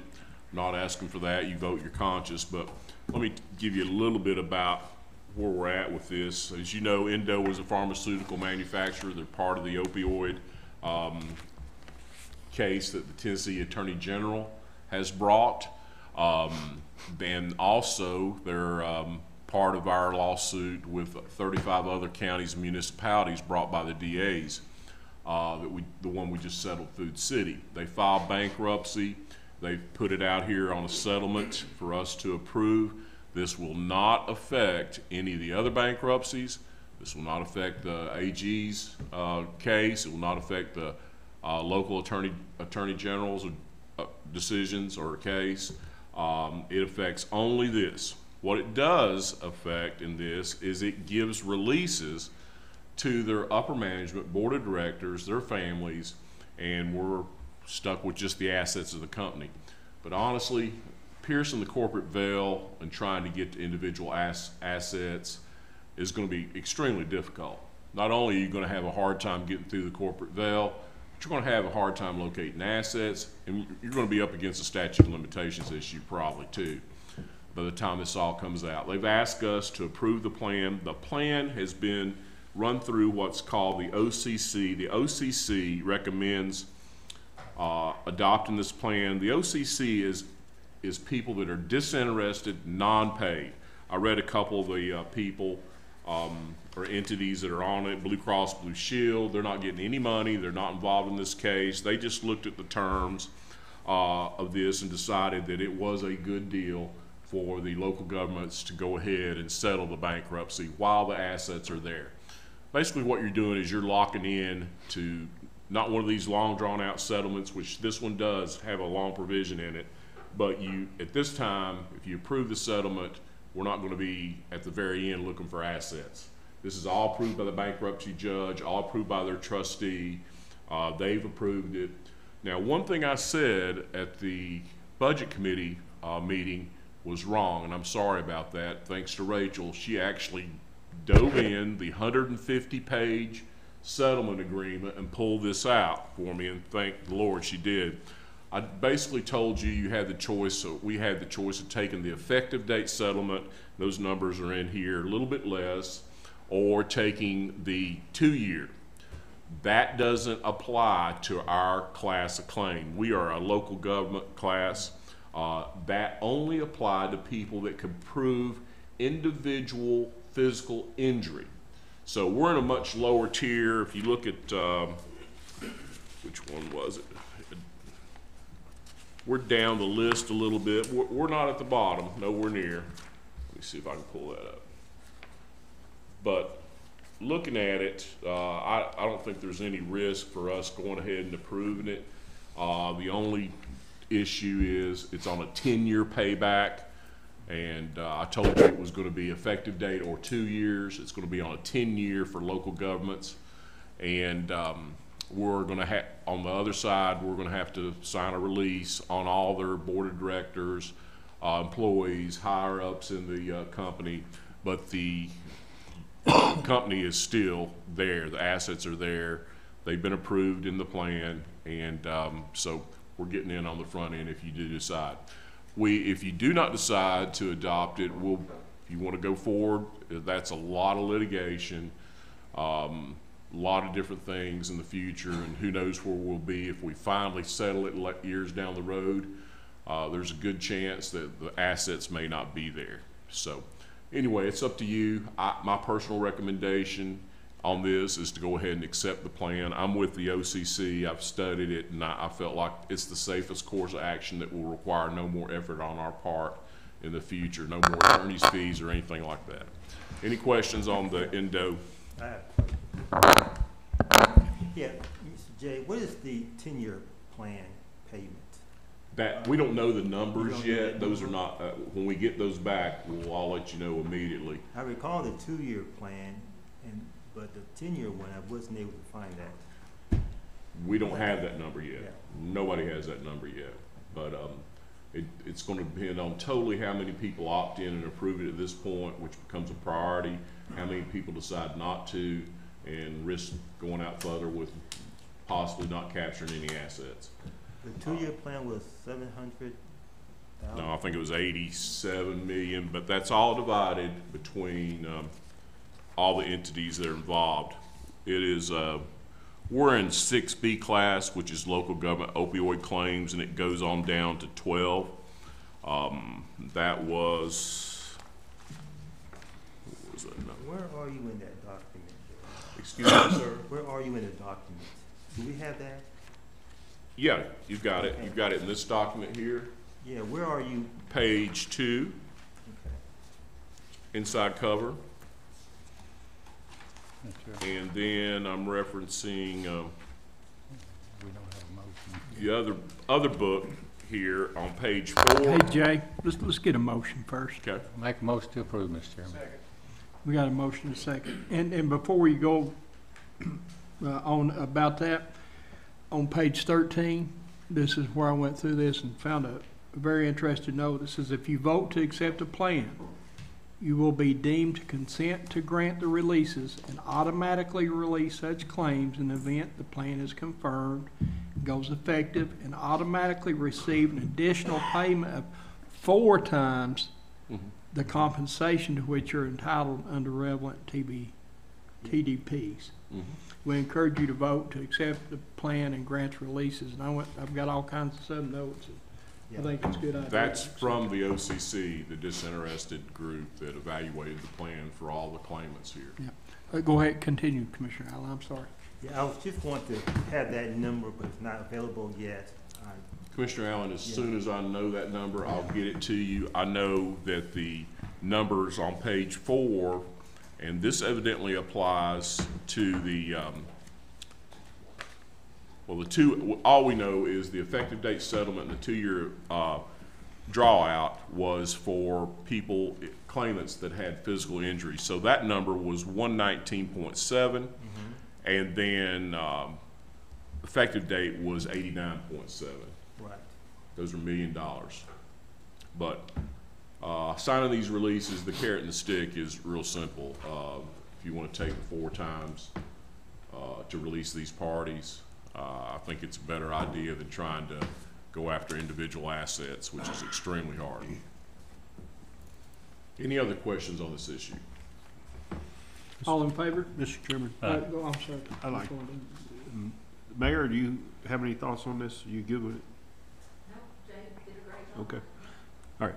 Thank you. I'm sorry. All in favor? Aye. Any opposed? Motion passes unanimous.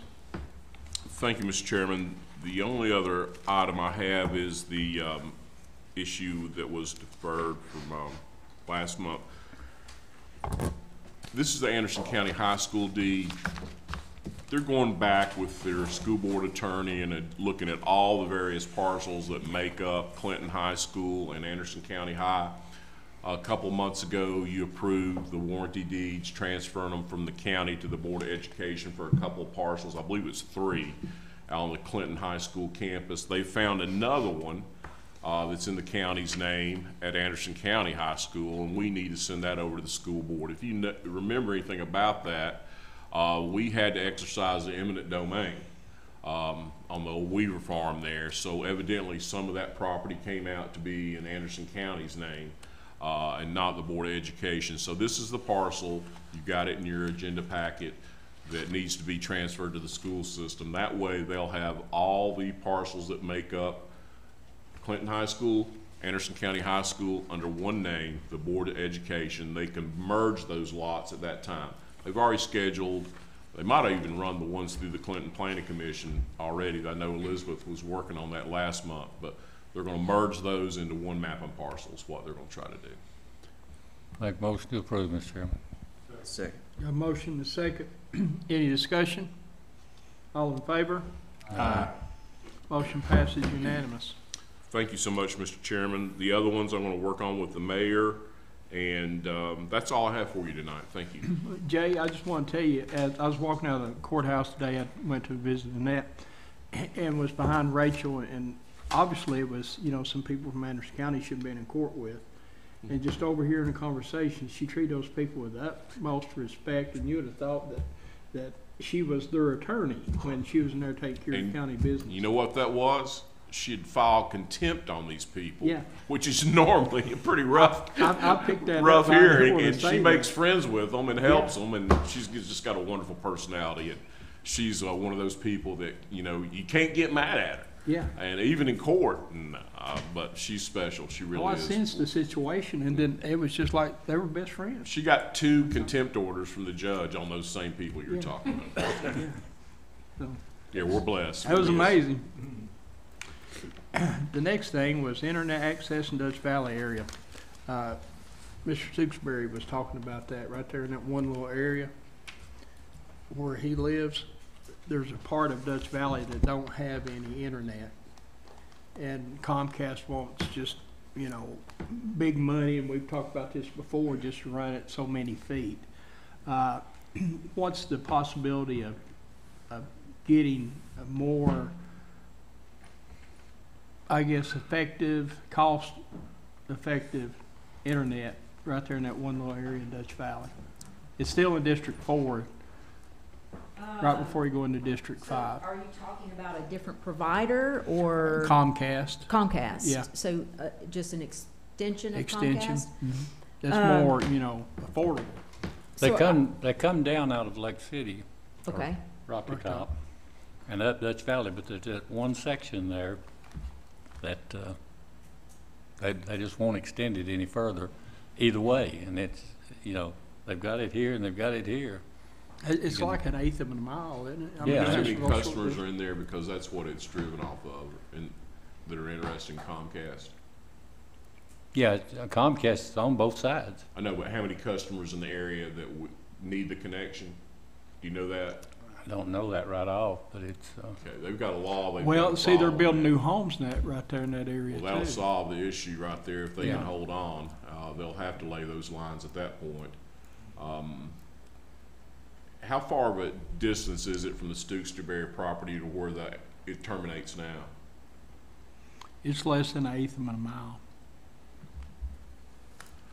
We had a situation with, down District 1 with a constituent of Commissioner I Wandell's. and remember that. We actually had to, it was cheaper for them to run a commercial route. And it worked out pretty good, but this sounds like there's a new subdivision coming in, they're gonna have to lay those lines. And it's gonna be probably over 24 homes, maybe? How many homes is that? Not quite that many. no, it's quite a bit of it's farmland, but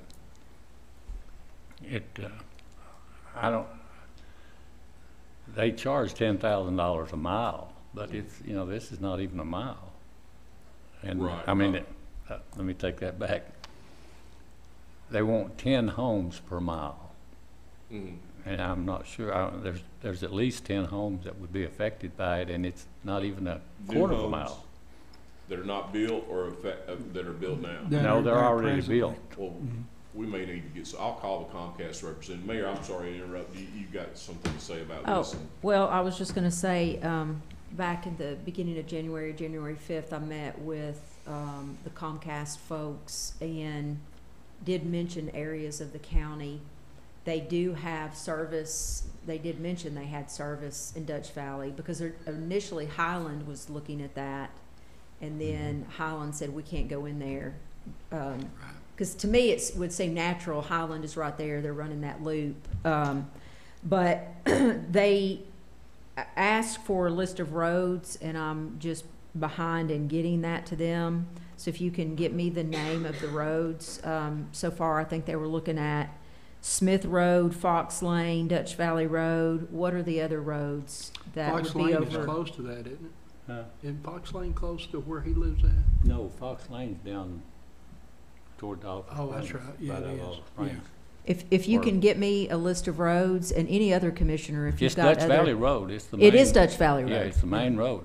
Okay. And like I said, they come out of Lake City or Rocky Top, It's all right, Burville. and they come up, you know, past Dutch Valley School.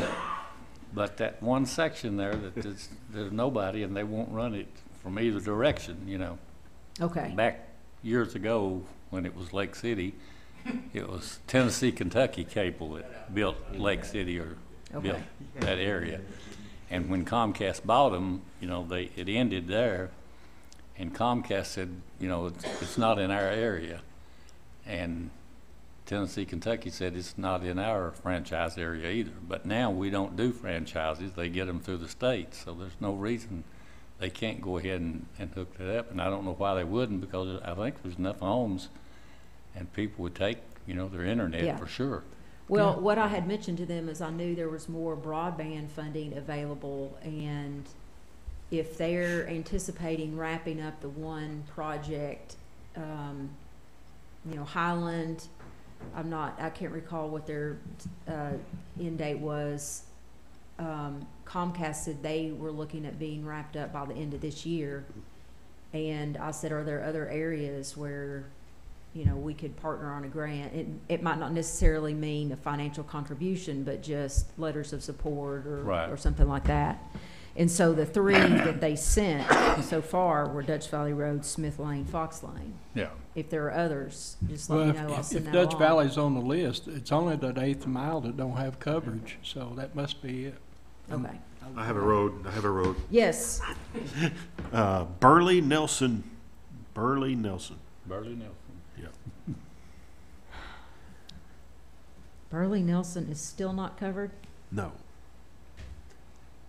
It goes down the main road there, you know, but it doesn't come Okay. down Burley Nelson. Okay. Commissioner Anderson? Irwin Mill between Sinking Springs and Mountain Road, and there's at least 10 people that live there that would sign up for it, so. Was Irwin Mill not on the list that, when I put that on? I think part of it got caught, but there was still there's There's another still little more? no man's land. And then another one, Brushy Valley, there's a section from 441 to I-75, just maybe not even the entire section, but like a quarter of a mile or But I eighth of a mean, I mile. think both of those roads were planned for this particular. Did they get included? Okay. Yeah, I can rescind what I put on my report for commission, but I thought both of those roads, Irwin Mill and Brushy, Okay. were, Yeah, I thought there was too. yeah. So- Yeah, that last meeting she had that on there, I thought. Yeah, so they were doing, Okay. I think they were gonna try to get people out in the field in February. Now, Oh, whether okay. that changed a little bit because of the weather event, pushed it forward a little bit, but they said they were gonna wrap up by end of year. Oh, and, okay. I think we all remember, I think so. Yeah, That they were no, I on think there. you're exactly Yeah. right. Do another article for the Clinton Courier for people to see, you know, where we're at on that, maybe. Okay, okay. Yeah. Any other discussion? Any other roads? All right, thank you, Mayor. And the next thing is a discussion of another I-75 north-south bypass. And this comes via Commissioner Creasy, sent me an email. And of course, you know, he's probably over in Knoxville and he knows all the traffic, you know, I didn't talk to him personally, just did an email. And if you're an older fella like me and you go over in that area and you deal with all that traffic, you think, you know, because everybody, they'll just run you over. Yeah. So his interest was, is there going to be another bypass? So I said, well, I have no idea, but I'll bring it up in operation and see if somebody can find out. Mayor? So this has been, Senator Becky Massey is chairman of the the Senate Transportation Committee. Right. I think she is spearheading a re-examination of the whole bypass effort. So I don't know, this has been mentioned in discussions at our TPO meetings, the Transportation Planning Organization. I think they're going to do a lot of assessment. I will get the latest update and get that to you by full commission on what, you know, I don't know how long that process is going to take, but they are looking at it again. You know, these are the type of things that come out of Operations Committee that people are really interested in. Like we were talking about earlier, even with that, you know, E911 app that we talked about, look how beneficial that was during the storm that we Yes. had. So. Well, this- and you this look is at good. even State Route 170, which is Edgemore Road, you know, originally the idea was, I can't remember what they color coded it, Orange. was it Red Route? They yeah. had it going all the way up Orange route. to the interstate, Mhm. like on Raccoon Valley side. Yeah. And so, you know, I've asked the question, can we not go ahead and, you know, we're doing the 170 on the Claxton side. I mean, would it make sense to go ahead and do that? I don't know. Yeah, I seen an article, you know, talking about the infrastructure for the state of Tennessee, how many billions that they're willing to spend. That would definitely be an important part of it. I think that's just a natural bypass right there. If they Yes. build it, I was always in favor of that. We had somebody on that. But the orange route? I think thought it orange. was orange route. Yeah, There I've got was- it over there at the office, but I think it's just perfect coming up the Pillsippi and coming into Edgemore and just expanding those roads. That'd take a lot of pressure off those roads in It Knoxville. would. They had one route that was going down Dutch Valley? Dutch Valley. Green route I or think blue? that Green. was the blue Blue. route. blue or green. Yeah, I bet that was a can't popular remember. one. There was orange that I think, orange I thought started up around Andersonville, I thought, and You're did the probably right, bypass Mayor. that It's, way, but maybe I'm I've got it wrong. somewhere at the office, but I thought that one down Edgemore was perfect. My theory has always been run it somewhere that needs, you know, an economic boost. Right. I remember talking to Governor Haslam before he got elected, and I know he did a lot while he was there, and that wasn't one of the priorities. But if you know, you look at 840 bypass between, you know, right there after Lebanon over to Murfreesboro, and look what happened just by building a road. I can remember driving on it and like, they built a road in the middle, look at this. Mhm. And then now it's got every kind of industry and Mhm. all kinds of stuff on there. NASCAR So, track, beautiful Yep. high school, all kinds of stuff. so I would love to help an area just by getting some pavement on it and getting economic growth. Starts here. Well, if you want to weigh in, I can get you the information and you all can make an educated recommendation. I'm in favor of that. Me too. You want to make a motion with that? For a bypass? No, for the mayor to compile that information, and once we get it, we'll do a resolution to, resolution. I'll to make that motion. study it. Yes. I'll second. Motion and second, discussion. All in favor? Aye. Aye. Any opposed? Motion passes unanimously. All right, thank you, See what Mayor. you got Appreciate you yourself so much. I know Jerry Creasy does too. Yeah. Oh, gosh, it's a nightmare. Unfinished business, Brookstone Ridge. Thank you, Mr. Chairman. Has there been any response from TDOT on any of the letters we've sent, Jay, or are they The mayor doing reached anything on out traffic to them. study? Did they ever get back? I know she reached out to them. They were, you know, I asked for a partnership. They were unwilling to do that. They've not sent me anything in writing. I think they've conveyed it more orally. But I can't even, I wasn't prepared for this issue, but I do know they weren't interested in doing the partnership for various reasons. I've not heard from Lynn's attorney lately, so I don't know where that stands. I know that he did come and pull a couple of permits, or told him he was gonna come and pull a couple permits. I don't know if he's done that yet, but I can check on all that stuff for you. Yeah, and I'm sorry for dropping it on No- you. It's no just, problem. he had pulled the permits and there were some footers that had been poured, so that kinda got the neighborhood a little riled up again, and they just, I think right now they're focused on trying to talk to TDOT and communicate with TDOT and get them to apply some pressure to do the turn lane. But I know this is gonna, the issue coming before planning tomorrow night with that possible rezoning, that's right behind Brookstone on Mountain Road, so it's, there's a lot of congestion that's hitting that area, Yeah, so I maybe wish TDOT that wants to wasn't look so at it again. polarized right now. I really do, because that's a perfect location to come out on his property on the mountain road, but they don't seem to want to get along. Yeah. Okay, well, thank you, that's all I needed on that. Josh, give me a call when you want, I'll get all the information you want. I'll talk to Marjorie and the people down planning and zoning and see what they've got. But they did alert me, gosh, I want to say it's been 6 weeks ago that he had come by. There was some confusion about whether we could issue the permit or not. And, but we finally got to him and said, you know, we don't have any recourse to not issue that permit. So I Right. think they went ahead and gave him a permit, a couple of them. Thank you. One other thing, I want everyone to remember Commissioner Vandergriff and her family. And prayers, her husband had an unfortunate accident, and been in the hospital for a little while, and it may take a while to recover. So, Commissioner Palmer couldn't be here tonight because she has COVID, so right, yeah, we should have, yeah, she hopes to be here next Monday, so. yeah. Okay. Any new business? With that, none being said, I want to thank you all. It was a very great meeting, very civil, and we got a lot of things accomplished tonight, so thank you very much. Thank you, Mr. Chair. Thank you.